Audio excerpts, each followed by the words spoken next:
নমস্কার, আমি অলোক রঞ্জন। আপনারা দেখছেন আপনাদের নিজের চ্যানেল, প্রিয় চ্যানেল বাংলা চ্যানেল। বন্ধুরা, আমি এই মুহূর্তে আপনাদের সামনে সুপার 30 প্র্যাকটিস সেট নিয়ে হাজির হলাম। এই সুপার 30 প্র্যাকটিস সেট সম্পর্কে আমি একটু বলে দিই। আপনারা অনেকেই জানেন, আবার অনেকে জানেন না। যারা জানেন না তাদের জন্য বলছি, সুপার 30 প্র্যাকটিস সেট মানে হচ্ছে আমি প্রত্যেকটা প্র্যাকটিস সেটে 30টা করে প্রশ্ন নিয়ে আসবো, মিক্স বিভিন্ন চ্যাপ্টার থেকে, বিভিন্ন পরীক্ষার জন্য উপযোগী। যেমন এসএসসির পরীক্ষা হোক, রেলের পরীক্ষা হোক, ব্যাংকের পরীক্ষা হোক, পিএসসির পরীক্ষা হোক, যাই হোক না কেন, এই সমস্ত পরীক্ষার জন্য উপযোগী সেট নিয়ে আসি। 30টা প্রশ্নের যে সুপার 30 প্র্যাকটিস সেট, সেটা আমি 3টে পার্টে ভাগ করি, পার্ট 1, পার্ট 2, পার্ট 3। আপনারা পরপর পাবেন এবং প্রত্যেকটা সেটে যখন আমি শুরু করি সমাধান করানো, তখন তার আগে অবশ্যই বলে দিই যে কোন কোন পরীক্ষার জন্য এগুলো উপযোগী। প্রত্যেকটা প্রশ্নই কিন্তু পরীক্ষা থেকে তুলে নিয়ে আসা, মানে কোনো না কোনো পরীক্ষায় প্রশ্নগুলো এসেছে। হ্যাঁ, আমি সাল বা শিফটের নাম লিখিনি ঠিক কথাই, কিন্তু কোনো না কোনো পরীক্ষায় অবশ্যই এগুলো এসেছে। আপনারা প্রশ্ন দেখলেই বুঝতে পারবেন যারা প্র্যাকটিস করেন। যেমন আজকের যে সেটগুলো আমি করাবো, এই সেটটা মূলত পিএসসির সমস্ত পরীক্ষা, ডাব্লিউবিপি, কেপি, কনস্টেবল, এসআই এর জন্য 100% উপযোগী।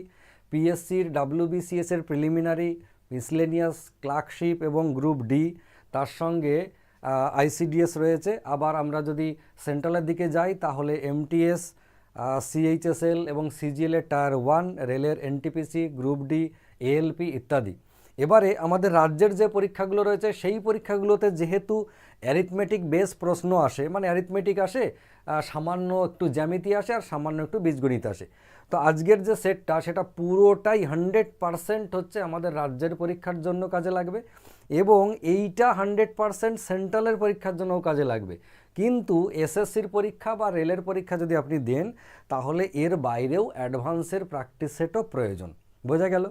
মানে যতগুলো অঙ্ক করাবো টোটালটাই যে লেভেল, সেই লেভেলটা আমাদের রাজ্যের জন্য এসেন্সিয়াল। আর যদি আপনি সেন্ট্রালের পরীক্ষা দিতে যান, তাহলে এর সঙ্গে অ্যাডভান্সের যে চ্যাপ্টারগুলো রয়েছে, মানে মেনসুরেশন আছে, তারপরে ত্রিকোণমিতি আছে, প্রবাবিলিটি আছে, জ্যামিতির একটা বড় পার্ট রয়েছে, এইগুলো আপনাকে এক্সট্রা করতে হবে। ডাটা ইন্টারপ্রিটেশন আছে, সেগুলো আমি আপনাদের জন্য ধীরে ধীরে সব নিয়ে আসবো। বেশ, আজকের প্রথম প্রশ্নতে চলে যাই। খেয়াল করে দেখুন, এখানে যে প্রশ্নটা রয়েছে, যদি আমরা 0.89, 0.89, 0.89, 0.8 নিজেদের মধ্যে গুণ আকারে আছে, আমরা যদি এটাকে এ ভাবি, এটাকে যদি আমরা এ ভাবি, তাহলে এটা দেখুন এ কিউ আকারে আছে। আবার মাইনাস দিয়ে যদি আমরা এটাকে বি ভাবি, তাহলে এটা বি কিউ আকারে আছে। আর নিচে দেখুন, এটা হচ্ছে এ square plus A B plus B square. তাহলে আমরা দেখেছি যে উপরে এ Q minus B Q R নিচে হচ্ছে এ square plus A B plus B square. এটা যখনই রইল, আপনাকে আন্দাজ করে নিতে হবে যে এই বাবা জীবন কিসের ফর্মুলা। এ কিউ মাইনাস বি কিউ এর ফর্মুলা যদি ওপরে আমরা পুট করি, তাহলে তার মধ্যে এ square plus A B plus B square পাবো। মানে আপনাকে এইটার কথা মাথায় রেখে ওপরে ফর্মুলাটা ভাঙতে হবে। তাহলে ওপরের ফর্মুলা কি এ কিউ মাইনাস বি কিউ এর? সেটা হচ্ছে এ minus B into A square plus A B plus B square. আর নিচে কি দাঁড়ালো? নিচে already A square plus A B plus B square রয়েছে। তাহলে দেখুন এরা দুজন কেটে গেল, মানে আলটিমেটলি থাকলো কে উত্তর হিসেবে? এ মাইনাস বি। এ মাইনাস বি মানে কি? জাস্ট এই দুজনের ক্যালকুলেশন এ মাইনাস বি, মানে 0.89 মাইনাস 0.64, উত্তর হচ্ছে 0.25।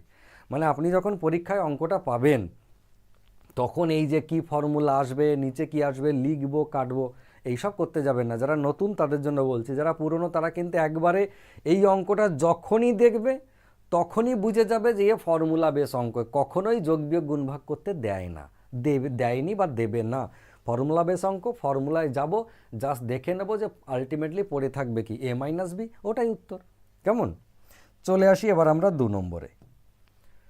4750 সংখ্যাটি থেকে ক্ষুদ্রতম কোন সংখ্যাটি বাদ দিলে সেটা একটা পূর্ণবর্গ হবে? এটা একটা নর্মাল অঙ্ক, কিন্তু ভীষণ নর্মাল অঙ্ক, কমন অঙ্ক, কিন্তু খুব সহজ অঙ্ক, নর্মাল অঙ্ক।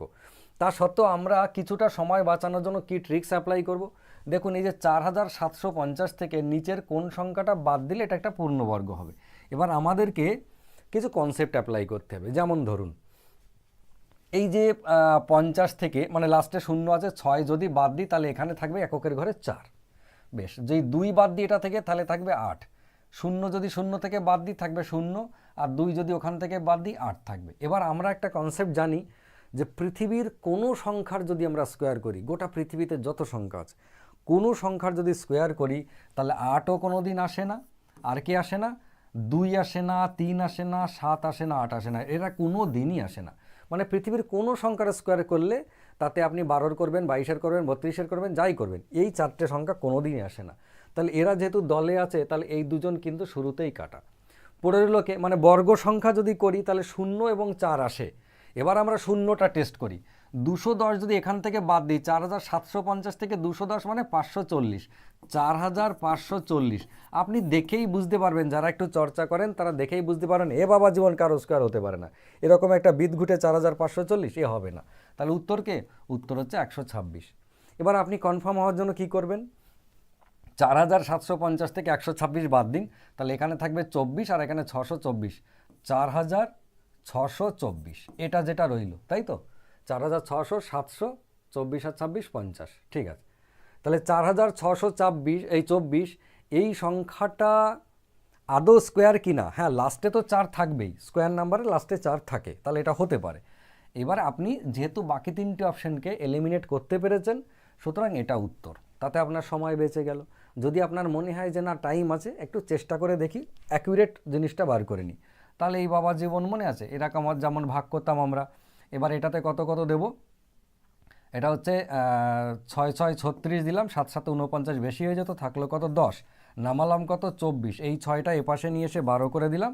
এবার এখানেও যে সংখ্যা দেবো বা দিকেও সেই সংখ্যা দেবো। এখানে যদি 1 দিই তাহলে 1 × 121 ছোটো হয়ে গেল, 2 দেবো 2 × 12, আমরা এই দুটোকে চেক করব, কিন্তু এখানে 2 দেবো, মনে করুন এখানেও 2 দিলাম, এখানেও 2 দিলাম, তাহলে 2 × 122 ও অ্যাকচুয়ালি গুণ করতে হবে, কিন্তু আমরা এই এককের ঘরটাকে করবো না, এটাকে বাদ দিয়ে দেবো, দিয়ে ভাববো যে 2 × 12, 12 দিয়ে কত 24, এর থেকে এই 3টে ঘর নিয়ে ভাববো, যেহেতু আমি ডান দিকে একটা ঘর বাদ দিচ্ছি, একে বাদ দিয়ে ভাববো। 3 যদি দিই তাহলে 3 12 36 মানে 360 থেকে বেশি হবে। 4 দেবো, 4 12 48, তাও ছোট। 5 12 60, 6 12 72, 7 12 84, 8 12 96, 9 12 108। দেখুন এখানে যদি 9 দিই তাহলে 9 12 108 পেরিয়ে চলে গেল, তাহলে দেবো না, তাহলে 8 বাদ দেবো। এটা আপনাকে মাথায় রাখতে হবে, একটুখানি প্র্যাকটিস করলে হয়ে যাবে, বিশ্বাস করুন। তাহলে 8 12 96 আর 8 8 64, 1024, ব্যাস। তাহলে উত্তর কত, উত্তর হচ্ছে 68। অর্থাৎ এই 4750 থেকে 126 যদি আমরা বাদ দিই তাহলে 4624 থাকে, এ হচ্ছে 68 স্কোয়ার। বোঝা গেল? নিজে সেলফ স্যাটিসফ্যাকশনের জন্য টাইম যদি থাকে এক্সট্রা, তাহলে এরকম করে চেক করে নিলেন, আর তার আগে এই 3টেকে এলিমিনেট করে দেবেন, এই হচ্ছে কথা। কেমন? বেশ। 3 নম্বর দেখুন, a প্লাস বি এর মান, এবং এই অঙ্কটা a প্লাস বি এর মান দেওয়া আছে, এ কিউ প্লাস বি কিউ এর মান চেয়েছে। এই রকম অঙ্ক a প্লাস বি এর মান থাকে, ওখানে a square plus B square, A Q plus B Q, a to the power 4 plus B to the power 4, a to the power 5, B to the power 5, আবার a টু দি পাওয়ার 6 পর্যন্ত পরীক্ষায় আসে। মানে একেবারে স্কোয়ার থেকে নিয়ে 6 পর্যন্ত আমার ইউটিউবে দেখবেন একটা ভিডিওতে আমি একদম স্কোয়ার থেকে নিয়ে 6 পর্যন্ত করিয়ে দিয়েছি, ফর্মুলা ট্রিক্স আর কি। তো এবারে এই অঙ্কটা মাথায় রাখবেন যে সবসময় বি এর মানটা এরকম যদি বাই দিয়ে না থাকে না, তাহলে কিন্তু এই ফর্মুলা বা এই ট্রিক্স কাজে লাগবে না। এই বাই থাকে বলেই ফর্মুলা সব কাটিং কুটিং হয়ে যায়। যখন এইটা মান থাকবে আর এরকম কিউব জানতে চাইবে, তখন আমরা কি দেখেছি, তখন দেখেছি এই যেটা রইল √3 তার কিউব -3 × √3।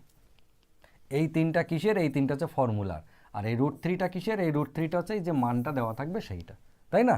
এবার √3 তার স্কোয়ার মানে কত, 3√3 মাইনাস অলরেডি এখানে কত আছে 3√3 দিয়ে কেটে গিয়ে কি দাঁড়ালো, উত্তর হচ্ছে 0। এবার যারা নতুন তাদের জন্য বলি যে এইটার ফর্মুলা কোনটা ইউজ করি আমরা, আমাদের ইউজ করতে হবে, এর দুটো ফর্মুলা হয়, আমরা কোনটা ইউজ করব যাতে করে এই প্লাসটা বসাতে পারি, মানে a প্লাস বি তার whole cube -3 × a × b × a plus b, এই যে এই ফর্মুলাটা আমরা ব্যবহার করব। দিয়ে দেখুন এই মানটা দেওয়া আছে কত, এই যে √3, তাহলে এটা √3 তার কিউব করলাম, -3 × এইটা কেটে গেল, আর এইখানে √3 রয়ে গেল, তাহলে 3√3 তার কিউব যদি এই √3 কিউব যদি করি তাহলে 3√3 -3√3 এটা রয়ে গেল, এটা কেটে 0 হয়ে গেল। এইখানে একটা জিনিস ভুল হয়ে গেছে, এটা কিউব না, স্কোয়ার নয়, এটা কিউব। যদি স্কোয়ার হতো তাহলে শুধু √3 তার স্কোয়ার হলে শুধু 3 হয়ে যেত। কেমন? তাহলে এটা বলতে আমার ভুল হয়ে গেছে, সেজন্য দুঃখিত। এটা হচ্ছে কিউব হবে, মানে ফাইনালি 3√3 হবে, এতে কোনো অসুবিধা নেই। উত্তর হচ্ছে কত, উত্তর হচ্ছে 0। এবারে যারা নতুন তারা এই ফর্মুলাগুলো দেখে নেবেন, ভীষণভাবে পরীক্ষায় আসে। জাস্ট ফর্মুলাটা মাথায় রাখবেন, অঙ্ক হয়ে যাবে। তা নাহলে কিন্তু আপনাকে বসে বসে ফর্মুলা করতে হবে। বেশ, চলে আসি আমরা পরেরটা। এক্স একটা কাজ 12 দিনে এবং ওয়াই একটা কাজ 15 দিনে করতে পারে। এক্স কদিনে করে? এক্স হচ্ছে 12 দিনে, ওয়াই হচ্ছে 15 দিনে। এক্স 3 দিন কাজ করার পর ওয়াই যোগ দিয়েছে, মানে প্রথমে এক্স একা করেছে 3 দিন কাজ। এবার ভাবুন, এক্স যদি 12 দিনে কাজটা করে নেয়, এক্স কদিনে করে? 12 দিনে। তাহলে একদিনে করে 1/12 অংশ, 3 দিনে কত করবে? ইন্টু 3, মানে 3/12 যদি হয়ে যায়, 3/12 মানে 1/4 হয়ে গেছে। তাহলে বাকি কতটা থাকবে? বাকি থাকবে 3/4। এটা আমরা এমনিই বুঝি যে 12 দিনে যদি গোটা কাজটা করে এক্স, 3 দিন কাজ করেছে মানে 4/1 হয়ে গেছে। তাহলে 4/3 পড়ে আছে, এত নাটক করার দরকার নেই। 4/3 পড়ে আছে, এটা কে করবে? এইটা এক্স প্লাস ওয়াই দুজনা মিলে করবে। এবার এক্স প্লাস ওয়াইয়ের দক্ষতা কি আমাদের কাছে আছে? নাই। তার জন্য আমরা এক্সের হচ্ছে 12 দিন, ওয়াইয়ের হচ্ছে 15 দিন। আমরা আমাদের যে সিস্টেম শিখেছি, যেটা এখন সবাই পরীক্ষাতে ইউজ করে, দুজনের একসাথে দক্ষতা কতটা, 12 আর 15 লসও কত? 60। লিখলাম ওপরে 5 12 60, 4 15 60, 5 আর 4 যোগ করে 9। তার মানে 60/9 মানে 20/3। এত দিনে এক্স আর ওয়াই গোটা কাজটা করে দেয়, কিন্তু গোটা কাজ কি বাকি আছে? না, এইটুকু বাকি আছে। তাহলে আমরা কি করব? একাংশ কাজ করে এক্স আর ওয়াই 60/9 দিনে। তাহলে 3/4 অংশ কত দিনে করবে? ইন্টু 3/4। এটা 3 3 9 হয়ে গেল, 4 15 60 হয়ে গেল, 3 দিয়ে কাটলাম 5 হয়ে গেল, ফাইনাল উত্তর 5। তার মানে কদিনে? ফাইনাল উত্তর হচ্ছে 5 দিনে করবে। কেমন? বেশ, চলে আসুন নেক্সট। 8টা সংখ্যার গড়, অঙ্কটা বেশ ভালো, খুব সুন্দর অঙ্ক এটা। 8টা সংখ্যার গড় 24 এবং 24টা সংখ্যার গড় 8। ভাবুন, যখন 8টা সংখ্যার গড় 24, তখন টোটাল কত? এইটা 8 ইন্টু 24। আবার যখন 24টা সংখ্যার গড় 8, তখন টোটাল কত? 24 ইন্টু 8। একই, 8 ইন্টু 24, 24 ইন্টু 8 একই তো। এবার এই টিম আর ওই টিম, তার দুজনের টোটাল কত? এইটা দিয়ে বলছে যে সবগুলো সংখ্যার গড় কত। সবগুলো সংখ্যা মানে কটা? এদিকে 8টা সংখ্যা, এদিকে 24টা, মানে 32টা সংখ্যা।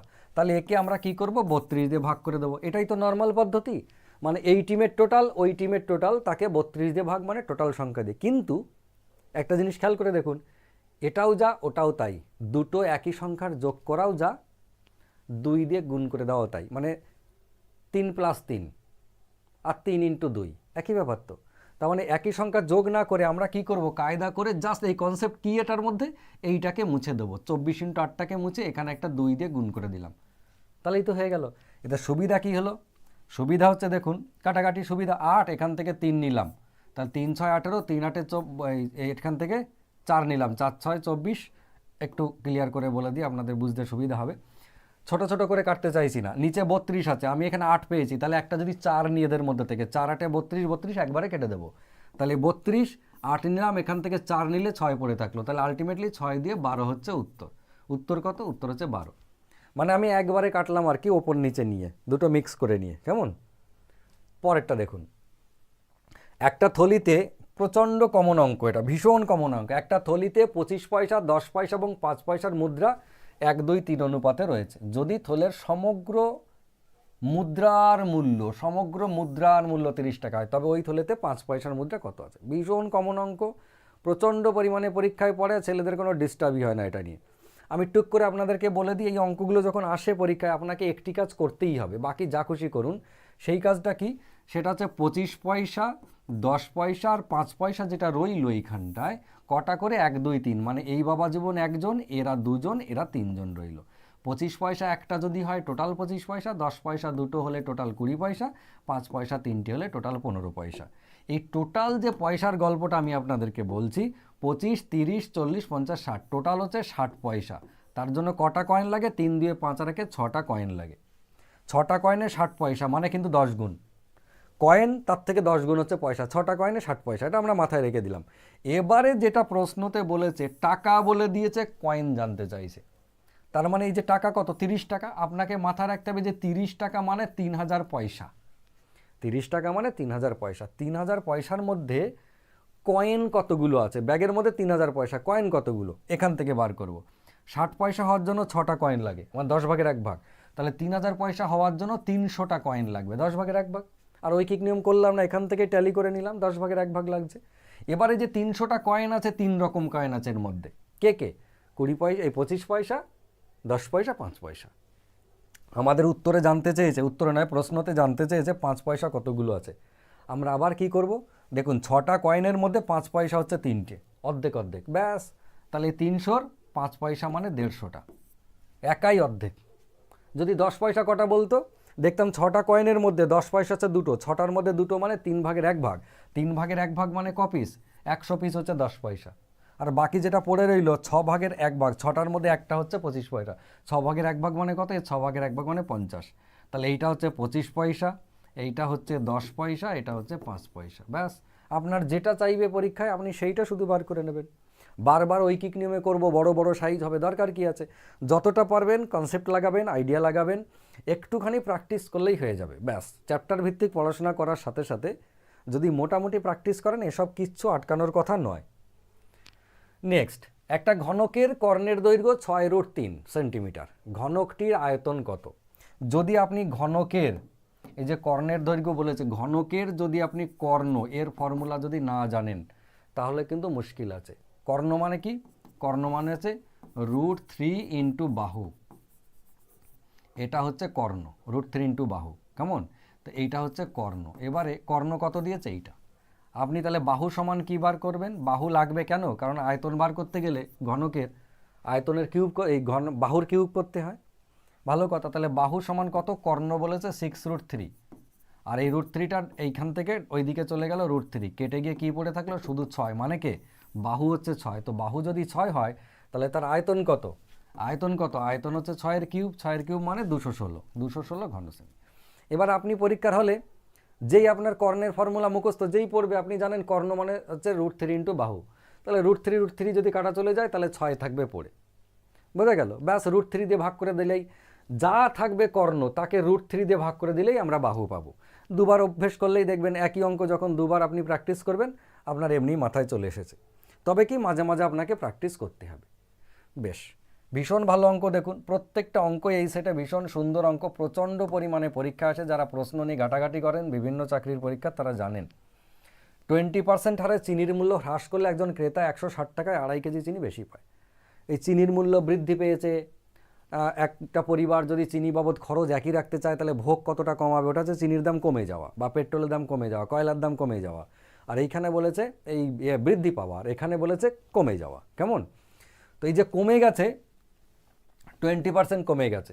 এবার আপনি বাজারে নিয়ে গেছিলেন ক টাকা? 160 টাকা। আপনি প্রথমেই মাথা রাখুন বাজারে নিয়ে গেছিলাম 160 টাকা, তার মধ্যে কমে গেছে দাম কতটা? 20%। তো 160 টাকার 20% কত হয়? 32 টাকা, তাই না? 160 টাকা 10% 16 টাকা, তাহলে 20% হচ্ছে 32 টাকা। তাহলে 32 টাকা যে কমে গেল, কমে গিয়ে কত হলো আপনাকে ভাবতে হবে না। এই যে কমে গেল, এই কমে যাওয়ার জন্য আপনি 2.5 কেজি চিনি এক্সট্রা পেয়েছেন। 32 টাকা মানে আপনি দোকানে গিয়ে বলছেন কাকু কাকু আমাকে 10 কেজি চিনি দাও, 10 কেজি কাকু চিনি দিয়েছে, আপনি 160 টাকা ধরে দিয়ে পালিয়ে আসছেন। আপনি জানেন 10 কেজির দাম 160 টাকা, দিয়ে কাকু পিছন থেকে আপনার জামা টেনে ধরেছে, বলছে ভাইপো ভাইপো টাকা পাবি টাকা পাবি। কেন? চিনির দাম কমে গেছে জানিস না নাকি? এখন ফ্রিতে আখ পাওয়া যায়, ওই জন্য চিনির দাম কমে গেছে। বলছে কত টাকা? বলছে 32 টাকা। বলছে না আমি টাকা নিয়ে যাবো না, মা মারবে। তুমি এক কাজ করো কাকু, তুমি চিনি দিয়ে দাও, যা হয় চিনি দিয়ে দাও। কাকু কী করলো? কাকু আপনাকে 2.5 কেজি চিনি দিয়ে দিল ওই 32 টাকার বদলে। তার মানে আপনাকে বুঝে নিতে হবে বর্তমানে যে চিনির দাম সেই দাম অনুযায়ী 32 টাকায় 2.5 কেজি চিনি পাওয়া যায়। তো আমাদের প্রশ্নতে যদি এই যে চিনির আসল ক্রয় মূল্য কত জানতে না চেয়ে বর্তমান ক্রয় মূল্য জানতে চাইতো, তাহলে এই যে 32 টাকা আপনি 16 এই কত 2.5 কেজি চিনি পেয়েছেন, এই 2.5 কেজি দিয়ে ভাগ করলে কত হয়? 12 টাকা 80 পয়সা। বর্তমান চিনির দাম হচ্ছে 12 টাকা 80 পয়সা কমে যাওয়ার পরে এক কেজি চিনির দাম। কারণ 32 টাকা যদি 2.5 কেজি চিনি পাওয়া যায়, 1 কেজি চিনির দাম 12 টাকা 80 পয়সা। বোঝা গেল? এইবারে যদি বলতো যে বর্তমান ক্রয় মূল্য কত চিনির, বর্তমান মূল্য, তাহলে 12 টাকা 80 পয়সা। যেহেতু বলেছে যে আগের আসল ক্রয় মূল্য কত, তার মানে আমাদের ভেবে নিতে হবে যে আগে তো দাম বেশি ছিল, এখন 20% দাম কমে গেছে, মানে 80% হয়ে গেছে এখন। তাহলে এইটা হচ্ছে 80%-এর সঙ্গে সমান। একে 80 দিয়ে ভাগ করলাম, আগে 100% দাম ছিল, 100 দিয়ে গুণ করলাম, উত্তর কত হয়ে গেল? 16 টাকা। ফাইনাল উত্তর কত? ফাইনাল উত্তর হচ্ছে 16 টাকা। কেমন? তাহলে আপনাকে শুধু আইডিয়া করে নিতে হবে যে কত টাকা নিয়ে বাজারে গেছিলাম, দাম কত টাকা অ্যাকচুয়ালি কমলো, এই 32 টাকা, তার জন্য এক্সট্রা ক কেজি চিনি দিয়েছে, এটা হচ্ছে বর্তমান দাম। ব্যাস, এবার যা রেট কমছে সেইখানে আপনি ট্রান্সফার করে দেবেন, কোনো অসুবিধা নেই। ঠিক আছে? নেক্সট, 2 জন লোক এবং 3 জন বালক যে কাজ 10 দিনে করতে পারে সেই কাজ 3 জন লোক আর 2 জন বালক 8 দিনে করতে পারে, তাহলে 2 জন লোক আর 1 জন বালক সেই কাজ কত দিনে সম্পন্ন করবে? অঙ্কটা ভালো অঙ্ক, অনেক পরীক্ষা আসে, কিন্তু একটুখানি লেজ থাকে বলে একটুখানি লেন্দি হয়। আমাদের কি করতে হবে, টিম বানাতে হবে। 2 জন লোক আর 3 জন বালক যে কাজ 10 দিনে করে, এই একটা টিম। এটা টিম মানে কি, 2 জন লোক প্লাস হচ্ছে 3 জন বালক, আমি এল আর বি লিখছি, কদিনে করে, 10 দিনে করে। আর একটা টিম কি, আর একটা টিম হচ্ছে ওই যে 3 জন লোক আর 2 জন বালক, 3 জন লোক প্লাস হচ্ছে 2 জন বালক কদিনে করতে পারে, 8 দিনে করতে পারে। এইবার আমাদেরকে টিমটাকে সমান বানাতে হবে। আমরা টিমটাকে সমান বানাতে পারে কিভাবে, যে লোকের সাথে বালকের কম্পেয়ার, কটা লোক মানে কটা বালক, এটা কম্পেয়ার করব। কম্পেয়ার করার জন্য আপনাকে টিমটাকে চেঞ্জ করে নিতে হবে। যে 10 দিনে কাজটা না করিয়ে এই যে 10 দিন, এই 10 দিনে আমরা কাজটা করাবো না, 1 দিনে করাবো। তাহলে কাজটা যদি আমি 1 দিনে করাতে চাই এই কাজটা, তাহলে কি করো, 10 গুণ লোক লাগাবো, 10 দিয়ে 20টা লোক লাগবে, প্লাস হচ্ছে 3 10-এ 30টা বালক লাগবে, তবে গিয়ে আমরা 1 দিনে কাজটা করবে। ক্লিয়ার হয়েছে? আবার এই ভদ্রলোকেও কি করব, 8 দিনে 3 8-এ 24টা লোক লাগাবো, প্লাস 8 দিয়ে 16টা বালক কাজে লাগাবো, তবে 1 দিনে কাজটা শেষ হয়ে যাবে। এখন আমার প্রয়োজন কোনটা, আমার প্রয়োজন হচ্ছে এই লাইনটা, এটি দিয়ে আমি কম্পেয়ার করাবো, এই যে এইটা দিয়ে। কীরকম, 1 দিনে এই টিমটাও 1 দিনে কাজটা করে, আর এই টিমটাও 1 দিনেই কাজটা করে এই টিমটা। তার মানে এই 20টা লোক আর 30টা বালক, দেখুন 20টা লোক প্লাস হচ্ছে 30টা বালকের যা ক্ষমতা, এই 24টা লোক আর 16টা বালকের তাই ক্ষমতা, 24টা লোক প্লাস হচ্ছে 16টা বালক একই ক্ষমতা। ক্লিয়ার হয়েছে? ব্যাস, যদি এদের একই ক্ষমতা হয়, আমি এবার ট্রান্সফার করব লোকের। ট্রান্সফার মানে কি, এটাকে ওই পাশে দিয়ে দিচ্ছি, 4টে লোক বাদ দিয়ে দিলাম, আর ওকে এই পাশে নিয়ে এসে কত, 14টা বালক। তার মানে ট্রান্সফার করলে 7টা বালক সমান হচ্ছে 2টো লোক। এইটি আমার প্রয়োজন। আপনি যাই অঙ্ক আসুক, এই জিনিসটা দরকার। দেখুন কিছু অঙ্ক আপনি এমন পাবেন যে অঙ্কতে বলে দেবে যে কোনো একটা কাজ 5 জন মহিলা এতদিনে, 5 জন মহিলা অথবা 4 জন পুরুষ এতদিনে করতে পারে। ওই যে অথবা বলে দিল শুরুতে, ওই অথবা মানেই এটা আপনাকে করে দিল। এই অঙ্কটাই যদি বলতো যে 7 জন বালক অথবা 2টো লোক একটা কাজ এতদিনে করতে পারে, তার মানে এটা আপনাকে করে দিয়েছে। এত হ্যাপাজামি করলাম টিম বানিয়ে, এইটা করতে হতো না। কিন্তু এই যখনই এবং বলে দেবে, আমাকে খাটনিটা খাটিয়ে দেবে। এরপরে বাকি স্টেপ মানে কীরকম, 7টা বালক মানে 2টো লোক পেলাম কনভারসেশন করার জন্য। আমাকে প্রশ্ন বলেছিল 2 জন লোক আর 1 জন বালক ওই কাজটা কতদিনে করবে। এবার খেয়াল করে দেখুন, 2 জন লোক আর 1 জন বালক, আলটিমেটলি 2 জন লোক প্লাস হচ্ছে 1 জন বালক, আমি একে ট্রান্সফার করে নেব, এই লোকটাকে বালক বানিয়ে নেব। 2টো লোক মানে 7টা বালক, তাহলে আমি এটা 7টা বালক করে নিলাম, প্লাস একটা বালক সমান কি, সমান হচ্ছে 8টা বালক। এই কাজটা কতদিনে করবে এটা বার করতে পারলেই হয়ে গেল। বুঝুন ভালো করে, 2টো লোক আর একটা বালকের যা ক্ষমতা, 8টা বালকের তাই ক্ষমতা। কেননা 2টো লোককে 7টা বালকে আমি ট্রান্সফার করে নিলাম, বলা লোক কাজে লাগাবো না, খুব ফাঁকিবাজ, বালক নিয়ে নাও। তা 2টো লোককে বাদ দিয়ে তার পরিবর্তে 7টা বালক নিয়ে নিলাম। কে বলে দিল আমাকে, এই লাইনটা বলে দিল, এই যে কনভার্ট করেছিলাম। ঠিক আছে, তো এই যে 8টা বালকে কতদিনে কাজটা করবে এটা মানেও যা, এই 2 জন লোক আর একটা বালক কতদিনে কাজ করবে, একই উত্তর। এবার আমি বালক লাগিয়েছি এখানে, যে বালকে কতদিনে কাজ করবে, সেই জন্য এদের কোনো না কোনো লাইন থেকে, হয় এই লাইন অথবা এই লাইন নীলকালির, এই লাইন থেকে যেটা অরিজিনালি বলেছিল, এই দুটো লাইন থেকে আমাকে ট্রান্সফার করে নিতে হবে। মানে কীরকম, ধরুন এই লাইনটা নিচ্ছি আমি, এই লাইনটা, লোক আর বালক, 2টো লোক, কেমন, 2টো লোক প্লাস হচ্ছে কটা বালক, 3টে বালক, কদিনে কাজটা করছিল, 10 দিনে। আমি এখানে কি করব, এই লোকটাকে ট্রান্সফার করে নেব, 2টো লোক সমান 7টা বালক, দেখুন তাহলে আমি এটা 7টা বালক করে নিলাম, আর 3টে বালক তো আগেই ছিল, এরা কদিনে করছিল, 10 দিনে। তার মানে এই 7 আর 3-এ 10টা বালক কদিনে কাজ করে, 10 দিনে কাজ করে। এটা আমি প্রথম লাইন থেকে পেয়ে গেলাম অঙ্ক থেকে, 10টা বালকের 10 দিন লাগে। এবার এই যে প্রশ্নটা আমার ছিল এইখানটায়, খেয়াল করে দেখুন, এইখানটা না, এইটুখানি, 8টা বালকের কদিন লাগবে, কে বলে দেবে, 10টা বালকের যদি 10 দিন লাগে, 10টা বালকের যদি 10 দিন লাগে, তাহলে একটা বালকের কদিন লাগবে, 10 × 10, ভুল করেও ভাগ করে দেবেন না। আর এই যে 8টা বালকের কদিন লাগবে, × 8, এই ইন্টু না, 8টা বালকের ভাগ 8, তাহলে 100/8 মানে হচ্ছে 10 10 100/8 মানে হচ্ছে 12.5। উত্তর কত, 12.5 দিন। ফাইনাল উত্তর 12.5 দিন। এই যে দেখুন অঙ্কটা খাটতে হলো, যদি এই জায়গাটা বলা থাকতো তাহলে শুধুমাত্র এইটুকু উত্তর, এটা বলা নেই বলেই আমাকে এটা খেটে পার করতে হলো। ঠিক আছে, যাই হোক, নেক্সট অঙ্ক। কোনো মূলধন 2 বছরে সরল সুদ আর চক্রবৃদ্ধি সুদ 400 টাকা 410 টাকা হলে মূলধন ও সুদের হার কত। প্রচুর পরীক্ষা আসে এই অঙ্কটা, একদম এই 400 টাকার 410 টাকায় খালি পরীক্ষায় দেয়। ইদানিংকালে আর ওই কম্পাউন্ড ইন্টারেস্টের বিশাল বড় বড় অঙ্ক দেয় না, ওই সরল সুদ আর যৌগিক সুদের কম্পেয়ার করা অঙ্কটাই সব থেকে বেশি দেয়। এবং এই যে 400 আর 410 কী বলেছে বলুন তো, ক বছরের? দেখুন 2 বছরের বলেছে। কার কার? সরল সুদ আর চক্রবৃদ্ধি সুদের পার্থক্য বলেছে, এই চক্রবৃদ্ধি সুদ আর সরল সুদ ওই যে দুজন দিয়ে দিল 2 বছরের। জানতে চাইছে সুদের হার আর মূলধন দুটো জিনিসই।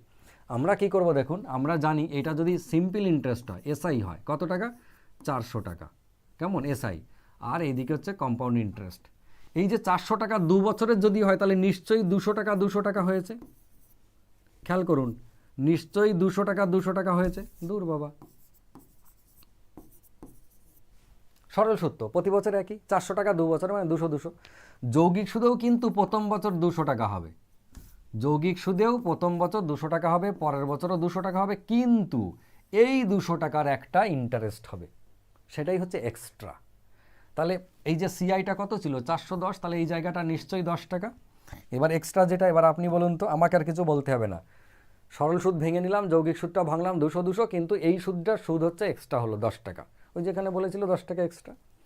এইটি যেই আপনি পেয়ে গেলেন 200 টাকার 10 টাকা সুদ, পার্সেন্টেজে কত আমাকে আর বলতে হবে? 200 টাকার 10% 20 টাকা হয়েছে 10 টাকা, তার মানে পার্সেন্টেজে কত? পার্সেন্টেজ হচ্ছে 5%। তার উত্তরকে, উত্তর এদের মধ্যে যে 5% আছে সে।